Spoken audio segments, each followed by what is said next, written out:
Psychology, মানব মনস্তত্ত্ব। এই দুটো বিষয় যখন আমরা এক করছি তখন আমাদের আলোচনার বিস্তৃতি ব্যাপ্তি বেড়ে যাচ্ছে। তো এটা একটা অনেক বড় নিজে যখন এটা নিয়ে আরো একটু পড়াশোনা করছি বা এই প্রস্তুত এপিসোডগুলো তৈরি করতে করছি, তখন বিভিন্ন বিষয় সম্মুখে এসে যাচ্ছে। ভাবছি যে এটা তো অ্যাড্রেস করা দরকার, যেহেতু রিলিভেন্সি আছে। তো এখন আমরা আলোচনায় এই সংক্ষিপ্তভাবে এটাকে টেনে নিয়ে যাব। বেসিক কিছু পয়েন্টস এবং বেসিক কিছু আলোচনা এখানে হবে ইনশাআল্লাহ।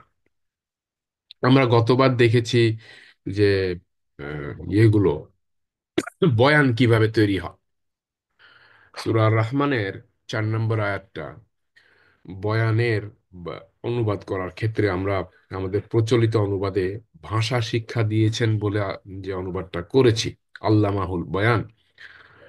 ইনফ্যাক্ট তার বস্তুত তার যে ইয়েটা হওয়া দরকার, সঠিক যেটা বয়ানের যে তাৎপর্য, ভাষা নয় বরং বয়ান হচ্ছে কমিউনিকেশন, যেখানে ভাষা ছাড়াও কমিউনিকেশন করা যায়। এবং ভাষা ছাড়াই কমিউনিকেশন আমরা যেটা করি সেই কমিউনিকেশনের পরিমাণ বিস্তৃত বেশি। আমরা এটা দেখিয়েছি যে 55 ডক্টর মেহরাবিনিয়ার সাইকোলজির, অ্যালবার্ট মেহরাবিয়ান, আমেরিকান ইরানি আমেরিকান যে সাইকোলজিস্ট এবং পৃথিবীতে ওয়াইডলি ডিসকাসড, ওয়াইডলি চর্চিত যে রুলস, যার উপরে আরো গবেষণা হচ্ছে, 55-45 রুল। তো তাতে দেখাচ্ছে যে আমরা 7% কথা শুধু ভোকাল শব্দ, ভাষা, বাক্য উচ্চারণের মাধ্যমে কমিউনিকেট করতে পারি পারি আমাদের মনের ভাষাগুলো। যদিও আমরা চাই যে আমাদের মনের সকল কথা প্রকাশ করি, এই প্রকাশের চেষ্টাও করি, প্রকাশটা 7% মাত্র আমরা শব্দ প্রয়োগ, উচ্চারণের মাধ্যমে হয়ে থাকে। আমাদের বাদ বাকি যেটা হয়ে থাকে সেটা হচ্ছে non verbal communication, body language, অথবা নন কি ল্যাঙ্গুয়েজ ব্যতীত নন লিঙ্গুইস্টিক কমিউনিকেশন, যেখানে টোন ওঠানামা করানো হয়। তো সেটা আমরা দেখেছি। তো সেইটা বয়ানের কমিউনিকেশন, সঠিক বাংলা হচ্ছে কমিউনিকেশন। আল্লাহ পাক কমিউনিকেশন, বয়ান শিখিয়েছেন, কমিউনিকেশন শিখিয়েছেন। কমিউনিকেশনের একটা বড় লাভ হচ্ছে যে এটা যে কোনো সমস্যা, যে কোনো উৎকণ্ঠা, মনের প্রশ্ন কমিউনিকেট করতে পারলে সেটা প্রবলেমটা রিডিউস হয়ে যায়। আমরা বলি, অনেকে বলেন হাফ হয়ে যায়, প্রবলেমটা সলভ হয়ে যায়। আপনি যখন আপনার সমস্যাটা আরেকজনের সঙ্গে শেয়ার করলেন, যাকে আপনি রিলাই করেন, যার উপরে আপনার আস্থা আছে, রাখতে পারেন, তখন সমস্যাটা দুজনের হয়ে গেল। এতক্ষণ ছিল আপনার। এই একটা গ্লাস হাতে, আমি একটা চিত্র দেখাচ্ছি, একটা গ্লাস হাতে ধরে আপনি নিজেও টেস্টটা করতে পারবেন। হ্যাঁ, এই গ্লাসে পানি, কত, খুব বেশি হলে 150 গ্রাম, 150 মিলিলিটার পানি আছে। 130 থেকে 150 মিলিলিটার পানি, এই গ্লাসটা ধরে রাখেন হাতে। কতক্ষণ ধরে রাখতে পারবেন? খুব বেশিক্ষণ ধরে রাখতে পারবেন না। হাতটা ধরে শার্ট করে সমান করে লম্বা আকারে রেখে দেখেন তো কতক্ষণ ধরে রাখতে পারেন। বেশিক্ষণ পারবেন না। কিছুক্ষণ পরে আপনার হাতের ভেতরে এক ধরনের ভাব এসে যাবে। তখন আপনি ওই গ্লাসটাকে আর একটা হাতে নিতে হবে, অথবা টেবিলে রাখতে হবে হাতটাকে রিলিফ দেওয়ার জন্য, অথবা আর একটা হাতে নিলেন, বাম হাতে নিলেন ডান হাতটাকে রিলিফ করার জন্য। তখন ডান হাতে ধরা ছিল গ্লাসটা, পানিটা। যে মুহূর্তে ডান হাতে গ্লাসটা সরালেন, সেই মুহূর্তে আপনার বাম হাতে সরালেন, সেই মুহূর্তে ডান হাত এতক্ষণ যে চাপ ছিল সেটা কমে গেল। তো কমিউনিকেশনের ইয়েটা হচ্ছে এরকম, আপনি যখন কমিউনিকেট করবেন তখন আপনার মনের চাপ, উৎকণ্ঠা, ব্যগ্রতা কমে আসছে। এটা আপনার প্রেশার রিলিভ করে দেয়, স্ট্রেস রিডিউস করে। আর যার সঙ্গে কমিউনিকেট করলেন, who is communicating and who is communicated to, দুইজনের ভেতরে বন্ডিং তৈরি হয়ে যায় এবং পারস্পরিক আস্থা তৈরি হয়। ডেফিনেটলি আস্থা তৈরি হওয়া, বন্ডিং তৈরি হওয়ার জন্য কমিউনিকেশনের নেচারও সেরকম হতে হবে। তো এই হচ্ছে ইমিডিয়েট যে বেনিফিটস গুলো আমরা পাচ্ছি কমিউনিকেশন থেকে, তার একটা ইয়ে দেখালাম। তো গত পর্বে আমরা দেখেছি যে মানে কমিউনিকেশন, বয়ান হতে হবে সুনির্দিষ্ট জ্ঞান নির্ভর। সেখানে আমরা বলেছি বয়ান হতে হবে আল্লাহর দেয়া জ্ঞান নির্ভর। সুনির্দিষ্ট জ্ঞান বলতে আমরা তখন যখন আমরা জ্ঞানের সুনির্দিষ্ট স্পেসিফিক এবং সত্যতা নিশ্চিত করতে চাই, তখন মানে আল্লাহর দেয়া জ্ঞান, ওহী নির্ভর জ্ঞান, রসুল পাক সাল্লাল্লাহু আলাইহি ওয়াসাল্লামের দেয়া জ্ঞান, এই জ্ঞানের আমরা যে জ্ঞানই তৈরি করি না কেন, ওই জ্ঞানের সঙ্গে মিলিয়ে দেখতে চাই, দেখতে হয় যে সেটাই হচ্ছে যথার্থ জ্ঞান। বয়ান হতে হবে সত্য, স্পষ্ট, যথার্থ। কারণ বয়ান গোপন রাখা যায় না। আল্লাহ সকল বয়ান জানেন ও বোঝেন। আমরা পাঁচটা মূলনীতি বের করেছিলাম প্রথম পর্ব থেকে। তো সেই মূলনীতির প্রথম পাঁচটা মূলনীতির প্রথমটা হচ্ছে বয়ান হতে হবে সুনির্দিষ্ট জ্ঞান নির্ভর। এটাকে ভিন্ন কালারে নিয়ে এসেছি এই কারণে যে আজকে আমরা এই বিষয়টাই আলোচনা করবো ইনশাআল্লাহ। বেসিক প্রিন্সিপাল সুনির্দিষ্ট জ্ঞান নির্ভর যখন বয়ান হতে হবে, তখন আমাদেরকে বেসিক প্রিন্সিপাল কিছু সামনে এসে যায়। আমরা এই আয়াতটা খুব ভালো করে জানি, ফাউযু বিল্লাহি মিনাশ শাইতানির রাজিম, বিসমিল্লাহির রহমানির রহিম, ইয়া আইয়ুহাল্লাযীনা আমানু লিমা তাকুলুনা মা লা তাফআলুন। হে ঈমানদারেরা, এখানে যাদেরকে ডাকা হয়েছে, সম্বোধন করা আছে, ইয়া আইয়ুহান নাস বলা হয়নি, বলা হয়েছে হে ঈমানদারেরা। কথা সবাই বলে, ঈমানদারও বলে, বেঈমানও বলে, আস্তিকও কথা বলে, নাস্তিকও কথা বলে, সারাদিনই বলে। কিন্তু এখানে ডেকে বলা হচ্ছে ঈমানদারদের, হে ঈমানদারেরা, তোমরা তাই সেই কথা কেন বলো যেটা তোমরা করো না? লিমা তাকুলুন, তোমরা কেন বলো মা লা তাফআলুন, যেটা তোমরা করো না? কাবুরা মাকতান ইনদাল্লাহ, আল্লাহর কাছে এটা খুব রাগের বিষয়। আন তাকুলু, তোমরা বলবে মা লা তাফআলুন, অথচ সেটা করবে না। এই দুটো বিষয়কে যখন আমরা নিয়ে আসি প্রিন্সিপাল হিসেবে, তখন আমাদের এটা বুঝতে বাকি থাকে না যে আমাদের কথা হতে হতে হবে সেইটা যার সঙ্গে আমাদের কাজের সিমিলারিটিজ এবং কাজের অ্যালাইনমেন্ট আছে। আমরা যে কাজটা করি, যেটা করি না সেটা বলবো না, যেটা করাতে চাই না, করতে চাই না, নিজে করি না, সেই ধরনের কথা বলবো না। এটা একটা বেসিক প্রিন্সিপাল। আমরা এই প্রিন্সিপালের সপক্ষে বহু রকম হাদিস আমরা পাই। সাহাবীদের কর্মতৎপরতা, জীবনের বহু ঘটনা আমরা পাই, রাসূল সাল্লাল্লাহু আলাইহি ওয়াসাল্লামের জীবনে তো পাই। আর একটা জায়গায় আমরা বেসিক প্রিন্সিপাল হিসাবে সূরা বনী ইসরাঈলের 36 নম্বর আয়াত আল্লাহ পাক বলছেন, ওয়ালা তাকফু মা লাইসা লাকা বিহি ইলম, ওয়ালা তাকফু মা লাইসা লাকা বিহি ইলম, ইন্নাস সামআ ওয়াল বাসারা ওয়াল ফুয়াদা। যে বিষয়ে তোমার জ্ঞান নেই তার পিছনে লেগে থেকো না। মনে রাখো, ইন্নাস সামআ, অবশ্যই তোমার কান, ওয়াল বাসারা, তোমার চোখ দৃষ্টি, ওয়াল ফুয়াদা, তুমি কি ভেবেছো, কুল্লু উলাইকা কানা আনহু মাসউলুন, প্রত্যেকের ব্যাপারে, এগুলোর প্রত্যেকটার ব্যাপারে জিজ্ঞাসিত হবে, তোমাকে জিজ্ঞাসা করা হবে। প্রত্যেকটার ব্যাপারে you are gone to be accountable to, আল্লাহর কাছে। কান দিয়ে কি শুনেছো, চোখ দিয়ে কি দেখেছো, মনে কি ভেবেছো, কেন ভেবেছো, এই সবগুলোর জবাব আল্লাহর কাছে দিতে হবে। এ হচ্ছে বেসিক প্রিন্সিপাল কমিউনিকেশনের ক্ষেত্রে। ফলে ধারণা নির্ভর কোনো কথা হবে না। এই জন্য আল্লাহ পাক, রাসূল সাল্লাল্লাহু আলাইহি ওয়াসাল্লামের একটা হাদিস আছে, তোমরা ধারণা থেকে বিরত থাকো, কারণ ধারণা হচ্ছে নিকৃষ্টতম মিথ্যা। ধারণা করার মেয়েরা, অবশ্য এটা আর একটা হাদিস আছে, হসনুল জান্নাহ মিনাল ইবাদা, যে কারো প্রতি সুধারণা, সুনির্দিষ্টভাবে যদি আমাকে কাউকে খারাপ না জানি, তার ব্যাপারে না জানি, মানুষের ব্যাপারে একটা আহ, সুধারণা পোষণ করাটা এবাদতের অংশ। হসনুল জান্নাহ মিনাল ইবাদা, সুধারণা পোষণ করাটাও ইবাদত। আমরা যদি এই প্রিন্সিপালটাকে বজায় রাখি, তাহলে অযথা কারো প্রতি বিদ্বেষ, আমি চিনি না জানি না একটা লোককে দেখলাম, তার পোশাক আশাক বেশভূষণ দেখেই মনের ভিতর ধারণা, লোকটা এরকম, লোকটা সেই রকম, লোকটা এই, লোকটা সেই, এই ধরনের ধারণা শুধু পোষণই করি না, আমাদের প্রাত্যহিক জীবনে আমরা এরকম যত্রতত্র যা তা মন্তব্য করে বসে থাকি। অথচ পরে হয়তো বুঝতে পারি বা দেখা যায় যে আমাদের যে ধারণা, প্রসূত যে মন্তব্য আমরা করেছি, তার সঙ্গে এই লোকটার কোনো মিল নাই, তার কাজের কথার চিন্তার। তখন প্রমাণ হয়ে যায় আমাদের নিজেদের কাছেই যে আমরা ও, ও, ধারণা প্রসূত অবস্থায় এই লোকটার গীবত করেছি। তখন আমাদের ওই ওই ভদ্রলোকের বা ওই লোকের ওই বিষয়ে আহ, মাফ চাইবার সুযোগও থাকে না। আর গীবত করেছি এই চেতনাও আমাদের ভেতরে থাকে না, বা এই তড়পড়ানি আমাদের ভেতরে ওঠে না, থাকে না যে আমি লোকটা গীবত করেছি, আমাকে মাফ চাইতে হবে, আমি বড় একটা কবিরা গুনাহ করে ফেলেছি। শুধু গুনাহ না, কবিরা গুনাহ করে ফেলেছি। তো এই জন্য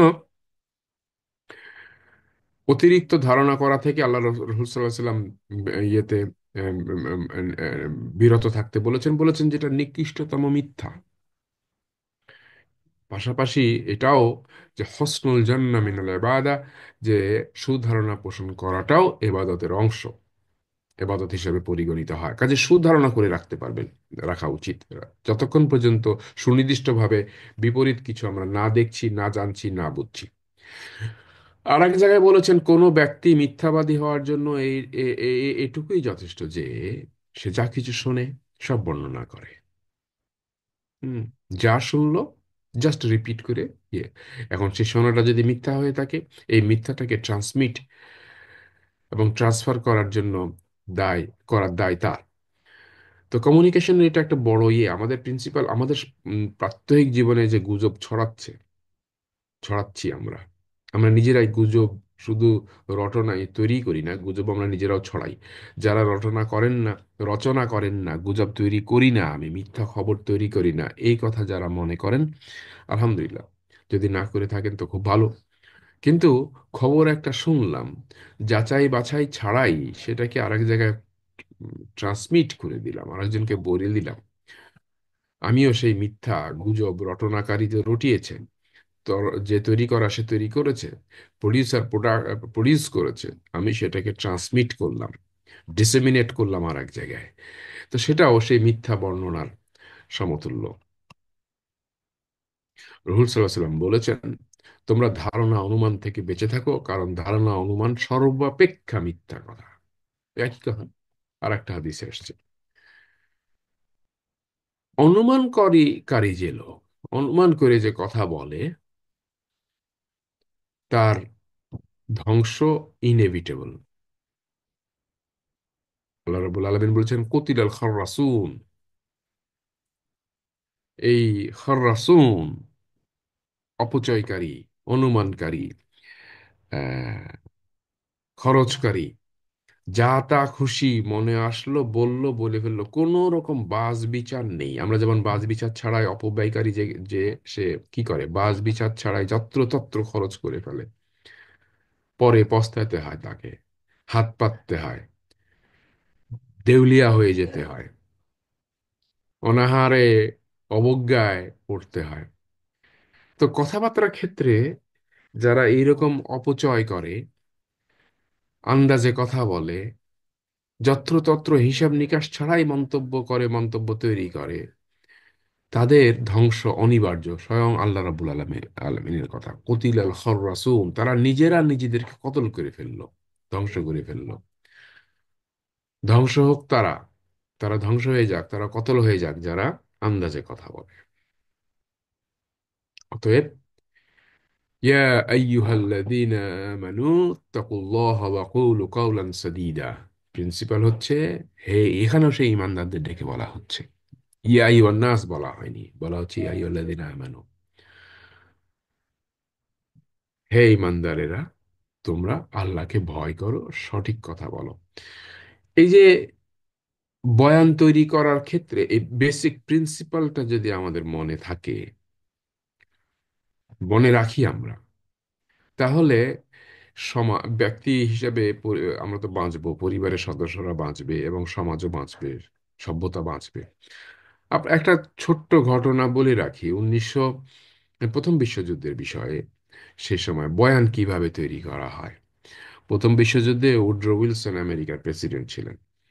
তো ইউরোপ তখন অলরেডি যুদ্ধ শুরু করেছে। আর ব্রিটেন এরা চাচ্ছিল আমেরিকাকে যুদ্ধে নামাইতে। আমেরিকাকে যুদ্ধে টেনে আনতে পারলে আমেরিকার শক্তি সামর্থ্য, তার যে ক্যাপাসিটি, লজিস্টিক যে ইয়ে, সফলতা, সক্ষমতা, আর যেহেতু আমেরিকা ইংরেজি ভাষী, আর আমেরিকা হচ্ছে পৃথিবীর তখন উঠতি সুপার পাওয়ার। তখনও সুপার পাওয়ার ছিল আমেরিকা, জার্মানি তখন পড়ে যাচ্ছে।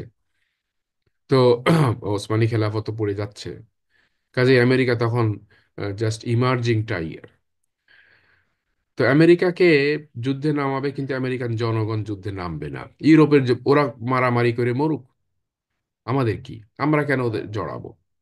অথচ উড্রো উইলসন এবং তার থিঙ্ক ট্যাঙ্ক, তারা ইহুদিরা চাচ্ছিল আমেরিকা যুদ্ধে নামুক। তো তখন জনমত যাচাই দেখলো যে যুদ্ধে নামলে উড্রো উইলসন তার নির্বাচনে, তার পরবর্তী প্রেসিডেন্সি একেবারে গোল্লায় যাচ্ছে। নির্বাচনের মানে তার ফিরে আসার, ক্ষমতায় ফিরে আসার কোনো সুযোগ নেই, জনগণ চায় না। তো তখন কয়েকজন সাংবাদিককে, মিডিয়া মোগল, সাংবাদিক, রাইটার্স, লেখক, এদেরকে ডেকে একটা কমিশন করে দেওয়া হলো। এই কমিশনটার নাম হলো ক্রিল কমিশন। বলা হলো যে জনগণ, আমরা জনমত জরিপে দেখছি এই অবস্থা, তো আমাদের এটা কি করতে, মানে জনগণকে যুদ্ধের মার্কিন জনগণ যেন, মার্কিন সরকার যেন যুদ্ধে নামে, এরকম একটা অনুকূল জনমত তৈরি করে দিতে হবে। কোনো সমস্যা নেই, জো হুজুর জাহাপানা, তারা পেশা, মানে পোষা সাংবাদিক, পোষা লেখক, পোষা মিডিয়া লেগে পড়লো। ইউরোপে কি বর্বরতা হচ্ছে, মানবতার কি দুর্দশা হচ্ছে, ইহুদিদের কিভাবে সর্বনাশ করা হচ্ছে, কিভাবে নারীদের এই করা হচ্ছে, সেই চেতনার ব্যবসা তখন শুরু করে দিল। সারাদিন রাত চেতনা চলতে থাকলো, চেতনার বয়ান নির্মাণ হতে থাকলো, মানবতার চেতনা। আমেরিকার মতো শিক্ষিত, এত আলোকিত জাতি, পৃথিবী যার নেতৃত্বের অপেক্ষায় আছে, তারা কেন নিশ্চুপ বসে থাকবে? আমাদের ভেতরে কি মানবতা নাই? মাত্র 18 মাস, 18 মাসের ভেতরে ক্রমাগতভাবে এই যে বয়ান চলতে থাকলো, 18 মাসের ভেতরে আমেরিকার প্রেসিডেন্ট তো আগেই সিদ্ধান্ত নিয়ে বসেছিল যে আমরা যুদ্ধে যাব। 18 মাস পরে এই সময় এসে আমেরিকার প্রেসিডেন্ট বা অ্যাডমিনিস্ট্রেশন কোনো কথা বলার আগেই জনগণ থেকে দাবি উঠতে লাগলো যে আমাদের দেশের সরকার করে কি, তারা কি কানা, চোখ বন্ধ করে বসে আছে? বিশ্বে মানবতার এই হচ্ছে সেই হচ্ছে, মানবতা ভুলুণ্ঠিত, আমাদের সরকার কেন নামে না যুদ্ধে? বয়ান। এরপরে আমেরিকা যুদ্ধে নামলো। 18 মাস আগে যেখানে আহ, বয়ান ছিল টোটাল অপোজিট, পাবলিক পারসেপশন, এটাকে গণমনস্তত্ত্ব, পাবলিক সাইকোলজি কিভাবে তৈরি করতে হয়, ওই ক্রিল কমিশন হচ্ছে সর্বপ্রথম। যদিও বলা হতো, সাইকোলজিস্টরা বলতেন, সোশ্যাল সোশ্যাল সায়েন্টিস্টরা বলতেন, অনেকে বুঝতেনও, কিন্তু তার কোনো আহ, দেখানোর মতো ইয়ে ছিল না। কিন্তু এই প্রথম পৃথিবীর ইতিহাসে 1916-র পর থেকে 1918-র দিকে এসে 18 পর্যন্ত ক্রিল কমিশন নামে একটা কমিশন, কিছু সাংবাদিক, কিছু মিডিয়া, কিছু ইয়ে ওই টক শো, আমরা বাংলা ভাষায় বলি টক শো মারানি, যে কথাটা খুব মানে খারাপ শোনা, হয়তো খুব শ্রুতি শ্রুতি মধুর শোনায় না, কিন্তু আমরাও আমাদের সমাজে দেখি টক শো, তারপরে মিডিয়ার, তারপরে কিছু সাংবাদিক, এই ধরনের লেখক, সাহিত্যিক, তারা এইরকম বয়ান তৈরি করে। আমাদের দেশেই দেখেছি, এই কিছুদিন আগেও, মাত্র কয়েক বছর আগেও আমরা দেখেছি যে গণ আদালত থেকে শুরু করে, গাদানি থেকে শুরু করে নানা ধরনের বয়ান তৈরি করেছে, বয়ান তৈরি করে বৈধতাকে, বৈধতা দিয়েছে।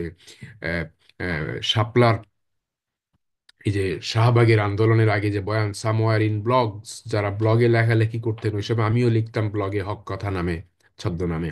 তো ওই সময় এই ব্লগ তৈরি করা হয়েছিল, সামওয়্যার ইন ব্লগ, নেদারল্যান্ড থেকে এক ভদ্রলোক এসে বাংলাদেশে একটা মেয়েকে লিভ টুগেদার করে এখানে থাকতেন, এবং তারা এই সামওয়্যার ব্লগটা করেছিলেন। এবং সেখানে দিন রাত 24 ঘন্টা লেখকরা লিখতেন, আমরা যতই কাউন্টার দেওয়ার চেষ্টা করেছি, আমাদেরকে সেখানে বারবার ব্লক করা হতো, আমাদের লেখা, আমাদের পোস্টকে ব্লক করে দেওয়া হতো, সরিয়ে দেওয়া হতো। সেই সামওয়্যার ইন ব্লগ আজকে নাই, কারণ কাজটা হয়ে গেছে, পাবলিক মনস্তত্ত্ব তৈরি করা হয়ে গেছে, বয়ান তৈরি করা হয়ে গেছিল। বয়ান ছিল কি? বয়ান ছিল এই, কিছু লোককে আইডেন্টিফাই করেছে ইসলামিস্ট, যারা এই বিশ্বের যে কোনো ধরনের সাম্রাজ্যবাদের আগ্রাসন থেকে এ দেশকে, মুসলিম জনতাকে রক্ষা করতে চায়। তাদেরকে সেই সব লোকগুলোকে আইডেন্টিফাই করে তাদের চরিত্র, ক্যারেক্টার অ্যাসাসিনেশন করে তাদেরকে উম, খাড়া করা হয়েছে যে বাংলাদেশের উন্নতি প্রগতির পথের সবচেয়ে বড় বাধা হচ্ছে এই লোকগুলো, এদের চেতনা, এদেরকে ঝুলিয়ে দাও ঠিক হয়ে যাবে, দেশ একেবারে সিঙ্গাপুর হয়ে যাবে। ওদেরকে ঝুলিয়ে দেওয়া হয়েছে প্রকাশ্য দিবালোকে। ওদের ওদের ঝুলানোর জন্য আন্দোলন করানো হয়েছে, মানুষের সাইকোলজি, সোশ্যাল সাইকোলজি তৈরি করা হয়েছে, বয়ান বিনির্মাণ করা হয়েছে। এটা আমরা আমাদের যে দেশেই দেখেছি, এবং এখনো সেটা, সেই ধারা বন্ধ হয়নি। তো এই জন্য আমরা যদি এই যে কমিউনিকেশনের, এই বয়ান বিনির্মাণের যে বেসিক প্রিন্সিপালস যেগুলো বললাম, আমরা যদি এগুলোকে মনে রাখতাম বা আমাদের সচেতন থাকতো, আমাদের বা থাকে, ভাস্বর থাকে, ডমিনেট থাকে আমাদের, তাহলে আমাদের দ্বারা এই কাজগুলো হতে পারে না। আর একটা কথা হচ্ছে, আমাদের মনে রাখা দরকার, আমরা যখন যে কথাই বলবো এটুকু বুঝে নিয়ে বলবো যে এটা শেষ কথা নয়। যদি না সেটা ওহি আল্লাহর কথা হয়, রসুল হাসানের কথা হয়।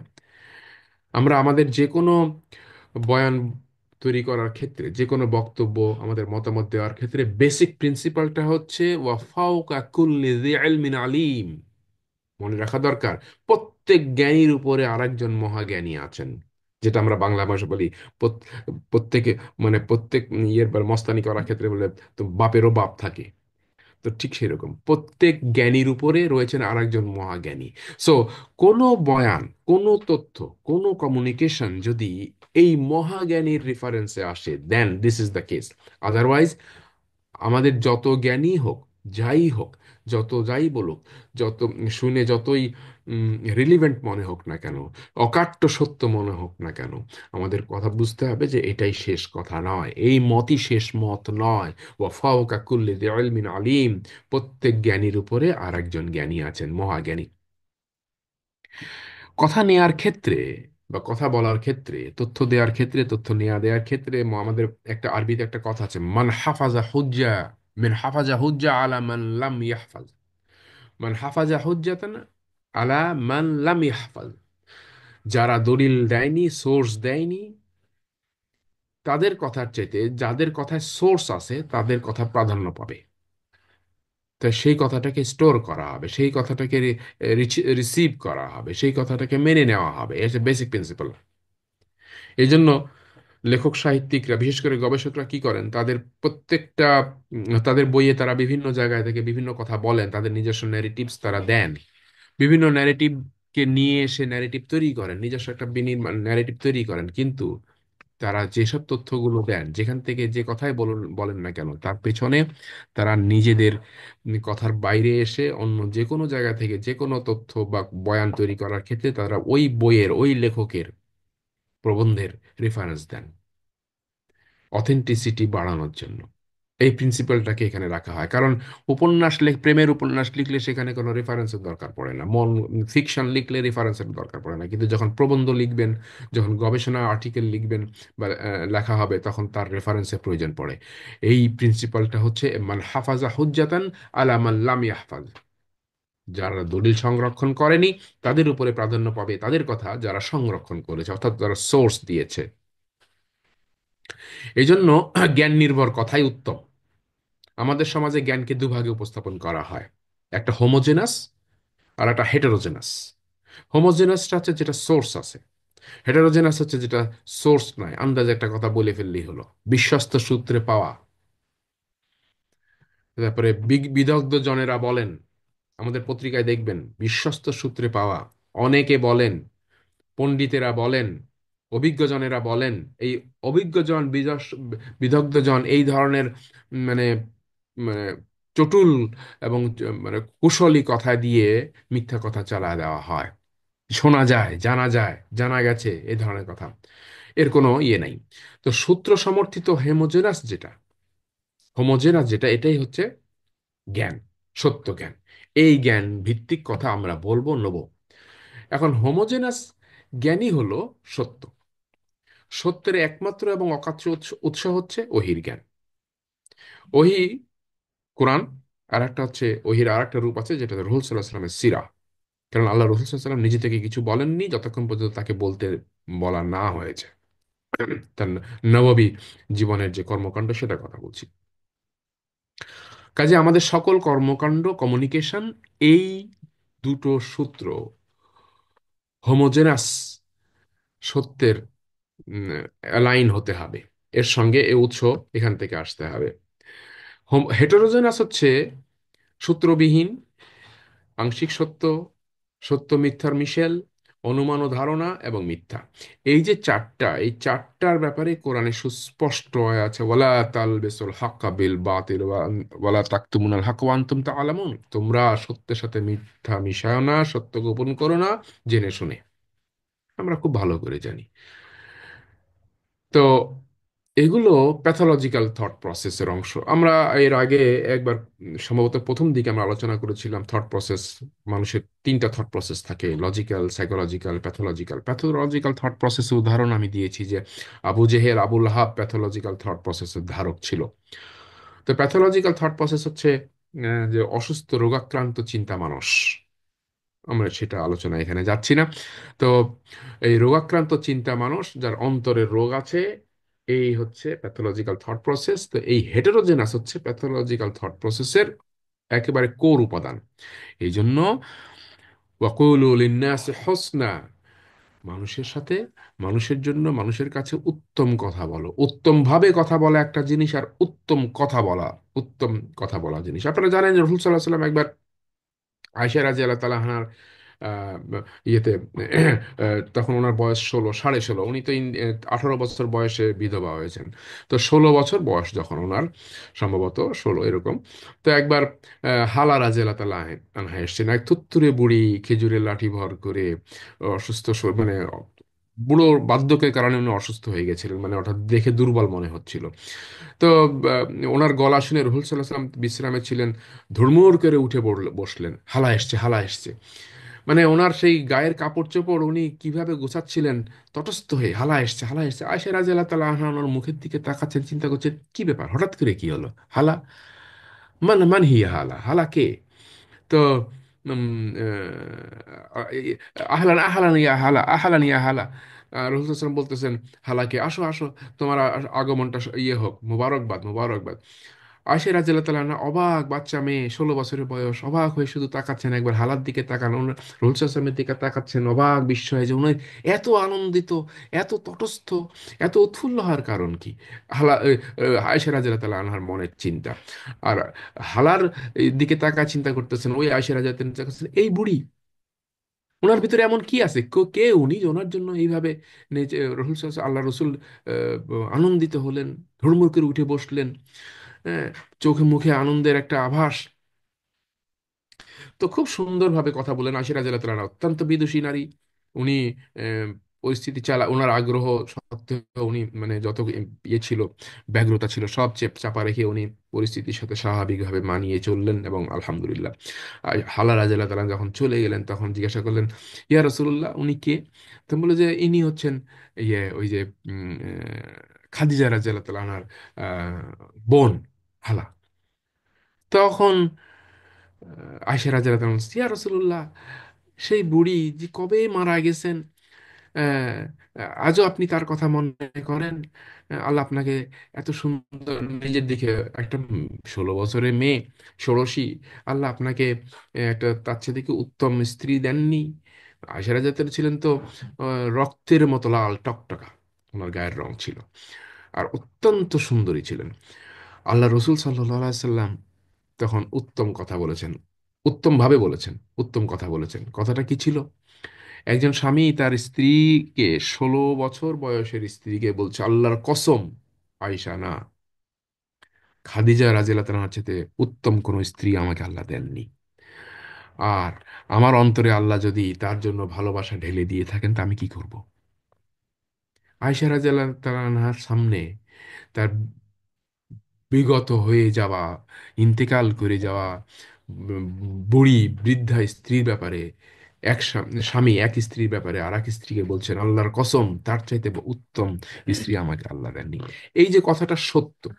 আয়েশা রাদিয়াল্লাহু তাআলা আনহার জন্য কথাটা ছিল কষ্টকর, যে কোনো নারীর জন্য কষ্টকর, হজম করাটা কষ্টকর, কিন্তু কথাটা তো সত্য। আর সত্য কথাটাই উনি এইভাবে সুন্দরভাবে আল্লাহ রসুল সাল্লাম উপস্থাপন করলেন। এতটুকু এই ক্ষেত্রেও উনি মানে কপটতার আস্তাগফিরুল্লাহ এই আশ্রয় উনি নেননি, এ বিন্দু পরিমাণ বিচ্যুত হননি। এর চাইতে আমি প্রায় এই কথার রেফারেন্সটা টানি, এর চাইতে উত্তম উদাহরণ আমার জন্য আমাদের জন্য আর কি হতে পারে। এই জন্য বলি ওয়াকুলু লিন্নাসি হুসনা, মানুষের সাথে উত্তম কথা বলো। উত্তম ভাবে তো বলতেই হবে, উত্তম কথা বলার দরকার। কমিউনিকেশনের এই বেনিফিটটা আমাদের, এইভাবে কমিউনিকেশনের বেনিফিট হচ্ছে আস্থা তৈরি হয়, বন্ধন স্থাপিত হয়, সম্পর্ক গভীর হয়, মানসিক তৃপ্তি তৈরি হয়, কাজের গতি বাড়ে, সমস্যার সমাধান সহজতর হয়, ইজি হয়ে যায়, দ্বন্দ্ব কনফ্লিক্ট নিরসন হয়ে যায়, লক্ষ্য এবং উদ্দেশ্য পরিষ্কার হয়ে যায়। আয়েশা রাদিয়াল্লাহু তাআলা আনহা এরপরে আরো প্রায় 2 বছর মতো রাসূল সাল্লাল্লাহু আলাইহি ওয়াসাল্লামকে পেয়েছিলেন স্বামী হিসাবে। এবং তারও পরে রসুল সাল্লাম ইন্তেকাল হয়ে যাওয়া প্রায় 40 বছর আরো কয়েক মাস উনি বেঁচে ছিলেন। আল্লাহ রসুল সাল্লাহ সাল্লামের প্রতি তার বিন্দু পরিমাণ চির ধরেছিল, কখনো কল্পনাও করা যায় না।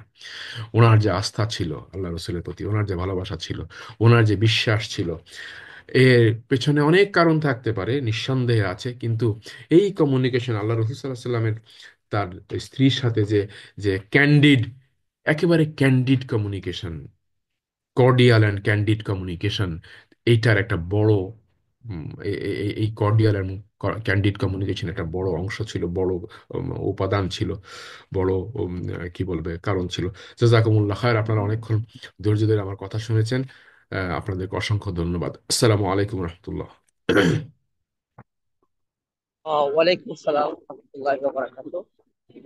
স্যার, অসংখ্য ধন্যবাদ আহ কোরআনের আলোকে বাকের কি মনস্তত্ত্ব নিয়ে কথা বলার জন্য। এ পর্যায়ে প্রিয় উপস্থিতি, আপনাদের কারো কোনো ধরনের প্রশ্ন আছে স্যারের উদ্দেশ্যে এই আজকের আলোচনার প্রেক্ষাপটে?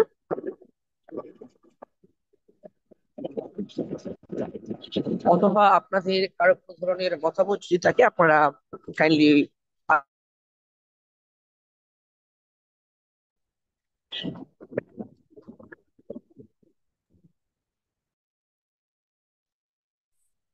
সাইদ ভাই রাস্তায় আছেন সম্ভবত, উনি অফিসে যাচ্ছেন। জাজাকাল্লাহ হ্যাঁ, খায়ের, আপনি এত। আমার কথা কি শোনা যাচ্ছে? জি জি, শোনা যাচ্ছে। আপনি আপনি চিন্তা করেন না, আপনি যান। আমি দেখছি, আপনাদের যদি কারো কোনো প্রশ্ন থাকে, মন্তব্য থাকে, দয়া করে আনমিউট করে কথা বলতে পারেন, বলেন ইনশাআল্লাহ। আচ্ছা, যে ভাই, একটা ইয়ে স্ক্রিনে একটা লেখা দেখছি, এটা আপনার নজরে আছে কিনা একটু দেখে রাখতে বলতেছি। কোনটা? This meeting is being recorded and its content is being sent to a third party. ওটা ফেসবুকে যাচ্ছে, লাইভ যাচ্ছে এই আলোচনাটা। ও, এই আলোচনাটা লাইভ যাচ্ছে, অনেকে লাইভে সরাসরি, যারা জুম, যাদের কাছে এই জুম লিংক নাই, তারা আলোচনাটা শুনতে পাচ্ছেন, যারা যুক্ত হচ্ছেন ফেসবুকে। ও, থ্যাংক ইউ। জি জি। এটা আমাদেরই ইয়ে জি জি, অ্যাপ এটা ইউজ করে। মৌলানা মোকাররম বিল্লাহ করে আমাদের পেজ থেকে যাচ্ছে, একাডেমি 21 পেজ থেকে লাইভ যাচ্ছে এটা। অডিয়েন্স বাড়ার জন্য এটা। সালামালাইকুম। লাইভ ওয়ালাইকুম। কতজনে দেখে এটা কি কাউন্ট করা যাবে? এই মুহূর্তে তো বলতে পারছি না এটা। না, এটা মানে কাউন্ট এই হ্যাঁ মুহূর্তের হ্যাঁ, কথা পরে বলছি না। পরে দেখা যাবে, পরে দেখা যাবে এটা। জি ম্যাডাম। আহ ফাতেমা শারীন আসসালামু কি? আলাইকুম স্যার। ওয়ালাইকুম সালাম ম্যাডাম, জি। স্যার, আমার এই আলোচনার সাপেক্ষে একটা প্রশ্ন হচ্ছে জি যে অনেক সময় তো ব্যক্তিগত জীবনে আমরা এই আচরণটা করি, মানে কারোর সম্পর্কে অনুমান করি, বা জি অনেক সময় দেখা যাচ্ছে গিবতও করছি, জি। কিন্তু ওইভাবে আসলে বুঝতেও পারি না। আমরা বলছি হ্যাঁ, আমরা তো ওনার হচ্ছে আহ কল্যাণ চাই। আহ, মানে নিজে ওইটা আসলে ওইভাবে নিজের গায়ে কখনো ধরি না। জি। তো এই জায়গাটাতে তো মানে ধরি না, আবার অনুমানও করছি, এটার একটা নেগেটিভ ইম্প্যাক্ট আমাদের মধ্যে পড়ে কিনা, বা পড়লে সেটা কিরকম ভাবে পড়ে আমাদের ডেফিনেটলি আচরণে। পড়ে, ডেফিনেটলি অবস্থায়। পড়ে, ডেফিনেটলি পড়ে ম্যাডাম।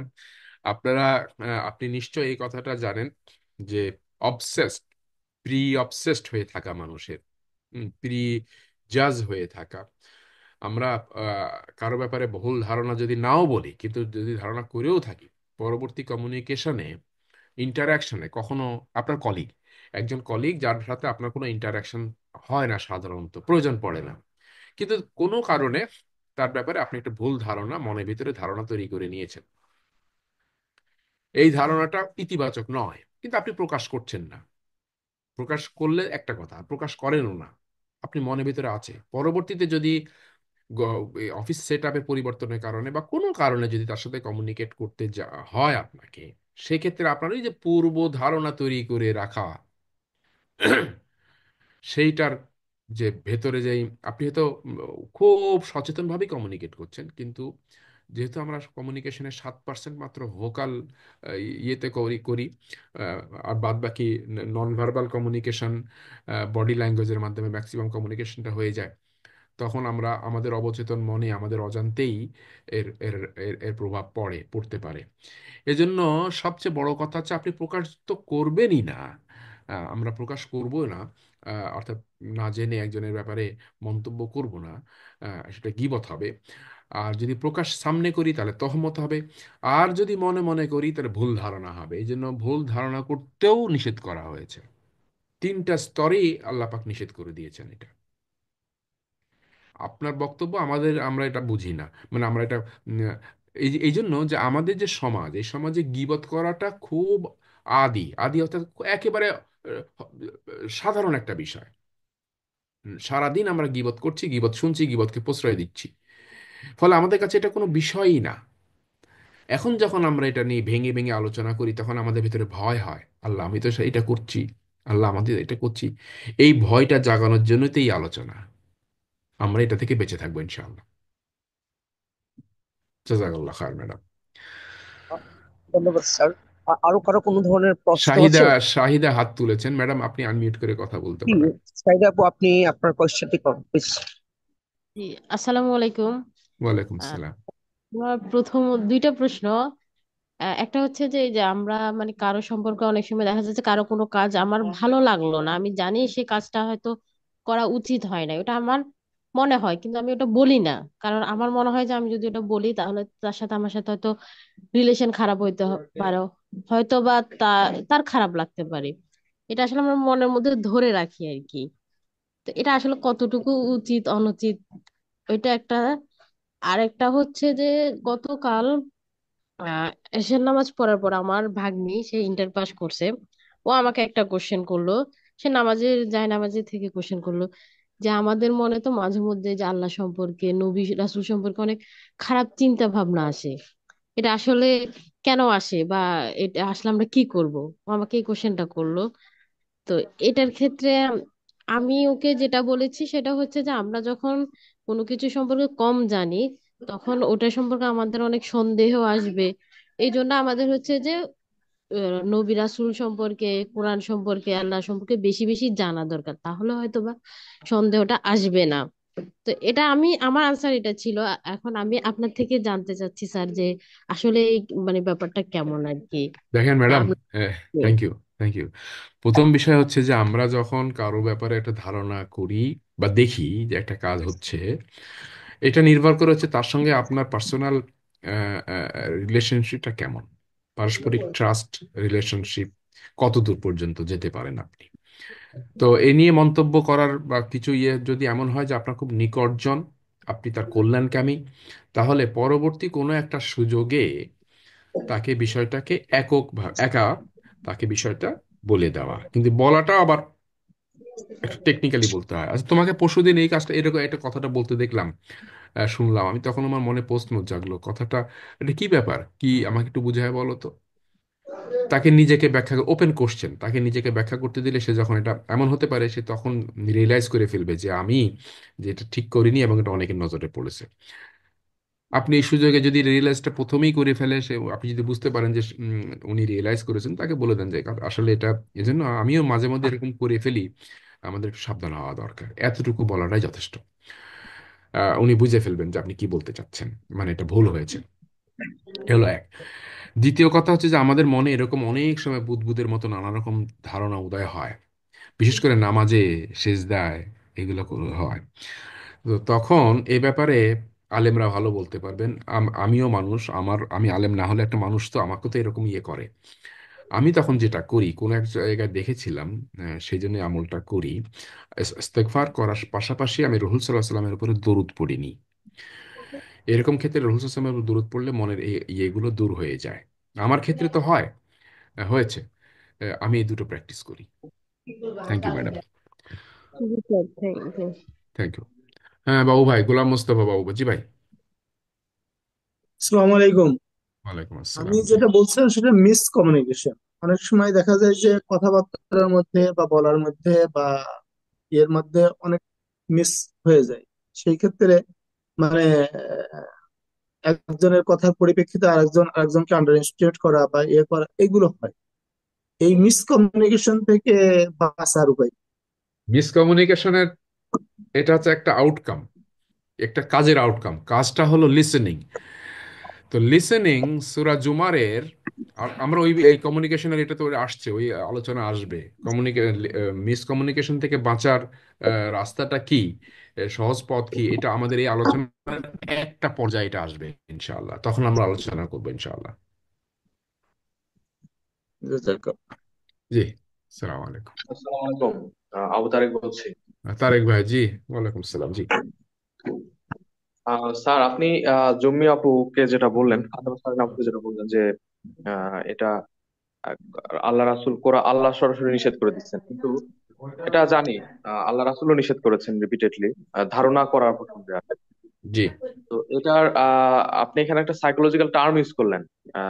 সাইকোলজিক্যাল টার্ম অথবা সায়েন্টিফিক টার্ম, আমি স্যার এটা মিস করেছি। কোনটা? আর হলো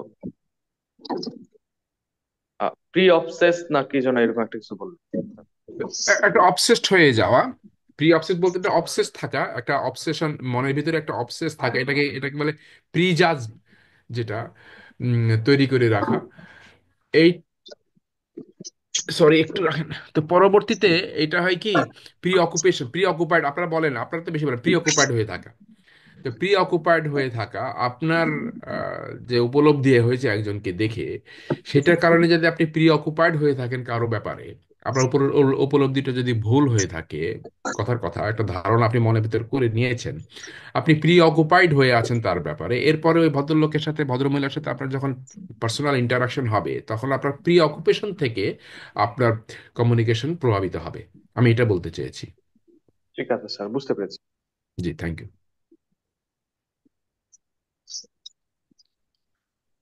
জি, আরো আহ আমাদের উপস্থিত দর্শকদের মধ্যে গোলাম মোস্তফা ভাই বলেছেন, আরো কি কিছু বলতে চান? জি না, আমার ঠিক আছে, ওকে। তাহলে আমরা অনুষ্ঠান শেষ করতে পারি, আমার মনে হয় আর জি, কারো কোনো ইনশাল্লাহ। বক্তব্য নেই। প্রিয় উপস্থিতি, আপনাদের সবাইকে অসংখ্য ধন্যবাদ। খুব সুন্দরভাবে আপনারা পার্টিসিপেট করেছেন প্রশ্নোত্তর পর্ব, এবং কোরআনের আলোকে বাকৃতি ও মনস্তত্ত্ব এই বিষয়ের উপর আপনারা অনেকে আপনাদের মতামত দিয়েছেন। সেই জন্য আপনাদের সবাইকে একাডেমি 21 এর পক্ষ থেকে ধন্যবাদ জানাই। ইনশাল্লাহ আমরা আবারও আগামী সপ্তাহে কোরআনের আলোকে বাকৃতি ও মানব মনস্তত্ত্ব তৃতীয় পর্বে আপনাদের সবাইকে আশা করি। সে পর্যন্ত সবাই ভালো থাকুন, সুস্থ থাকুন। আসসালামু আলাইকুম ওয়া রাহমাতুল্লাহি ওয়া বারাকাতুহু। ওয়ালাইকুম আসসালাম, সুবহানাক আল্লাহুম্মা ওয়া বিহামদিকা আশহাদু আল্লা ইলাহা ইল্লা আনতা আস্তাগফিরুকা ওয়া আতুবু ইলাইক। জিয়া আসসালামু ভাই, আলাইকুম। জিয়া জি। ভাই একটু জি। জি। বন্ধ করেন না, জি। একটু মানে মিটিং এর বাইরে একটু কথা হয় যে আমার মনে হয় যে আমাদের আহ, ইয়ে আহ, একটু ইনফর্ম করে দেওয়া ভালো, ইয়েটা ভেন্যুর বিষয়টা নাকি, না পরে করবেন? ভেন্যু বিষয়টা আমরা একটু ইয়ে করি আমরা। এটা চেঞ্জ, আরেক, এটা যে চেঞ্জ হচ্ছে এটুকু জাস্ট একটা ইঙ্গিত দিয়ে রাখা আর কি। ও আপনারা জানেন যে আমরা একটা গেট টুগেদার করতে চাচ্ছি, এখনো চাচ্ছি, অ্যাক্টিভলি, মানে ডেসপারেটলি চেষ্টা করছি এটা ভেন্যু জোগাড় করার জন্য। আমরা কয়েকটা জায়গায় ঠিক হয়েও হলো না, ভেন্যু প্রায় চূড়ান্ত হয়ে গেছিল, কিন্তু এটা শেষ পর্যন্ত সেটাও পাওয়া গেল না। এখন পিক সিজন চলছে, আমরা ভেন্যু জোগাড়ের জন্য, উপযুক্ত ভেন্যু জোগাড়ের জন্য মরিয়া হয়ে চেষ্টা করছি। বিভিন্ন জায়গায় আমাদের ভাইরা চেষ্টা করছেন, আমরা খুব শিগগিরই হয়তো একটা ভেন্যু পেয়ে যাব আশা করছি। তখন যেহেতু এর আগে আমরা আলোচনা করেছিলাম যে আমরা ঢাকাতে একটা গেট টুগেদার করতেছি, পিকনিক জাতীয় গেট টুগেদার, একাডেমি 21। তো আপনাদেরকে সেটা জানায় রাখলাম। এখনো আপনারা যদি কেউ সেই গেট টুগেদারে পার্টিসিপেট করতে চান, প্লিজ আমাদের সাথে কন্ট্যাক্ট করেন, আমরা সেখানে আপনাদের সাথে দেখা করতে পারলে খুব ভালো লাগবে। তো ভেন্যুটা রেডি হয়ে গেলে, তৈরি হয়ে, মানে সব চূড়ান্ত হয়ে গেলে আমরা জানাবো ইনশাআল্লাহ। এই হচ্ছে বিষয়। স্যার স্যার, একটা এটা কতদিনের মধ্যে এটা হতে পারে? আমাদের তো একটা আমাদের তো ইয়ে, কি, ভেন্যু কোন পাওয়ার ভাই, উপর নির্ভর করছে, কিন্তু মার্চে তো রোজা, অতএব আমরা আমাদেরকে রোজার আগেই করে ফেলবো এটা রোজার ইনশাল্লাহ। আগে করতে হবে। রোজার পরে গেলে তো আর আবহাওয়া আমাদেরকে ফেভার করবে না। অতএব আমরা এটা আশা করেন যে ইয়ে ফেব্রুয়ারির 7-8 তারিখ থেকে নিয়ে ফেব্রুয়ারির 18-19-20 এই সময়ের মধ্যে, এই 12-13 দিনের মধ্যে একটা ডেট হবে ইনশাআল্লাহ। সেটা নির্ভর একটু করছে। আগে জানালে আমাদের জন্য সুবিধা হতো, আমরা যারা যেতে চাই তাদের হচ্ছে আমরা না, আমরা এটাই তো চেষ্টা টিকিট করছি, সুবিধা। এটাই এটাই আমরা আমরা সঙ্গে সঙ্গে জানাবো। আমরা কনফার্ম হয়ে গেলে জানিয়ে ফেলবো। আমাদের এটা অ্যাক্সিডেন্ট হয়েছে যে আমরা যেটা কনফার্ম করেছিলাম তারা লাস্ট মুহূর্তে যে কোনো কারণে হোক তারা সরি আমরা বলেছে। করেছিলাম, আমরা পেয়েছিলাম, কিন্তু শেষ মুহূর্তে তারা আবার মানে এটাকে ইয়ে করেছে, ফলে আমরা বড় বিপদে পড়েছি। আমরা সেটা নিয়ে প্রস্তুত বিপদ বলবো না, ছিলাম। আমাদের একটু খাটনি বেড়েছে। ইনশাআল্লাহ দু আল্লাহ একদিনের ভরসা। মধ্যে, 2-3 দিনের মধ্যে আমরা একটা ইয়েতে একটা জায়গায় যাবো আর কি ইনশাআল্লাহ। জানাবো, আমরা জানাবো। কি যেন বলছিলেন শাহেদা ম্যাডাম, প্লিজ।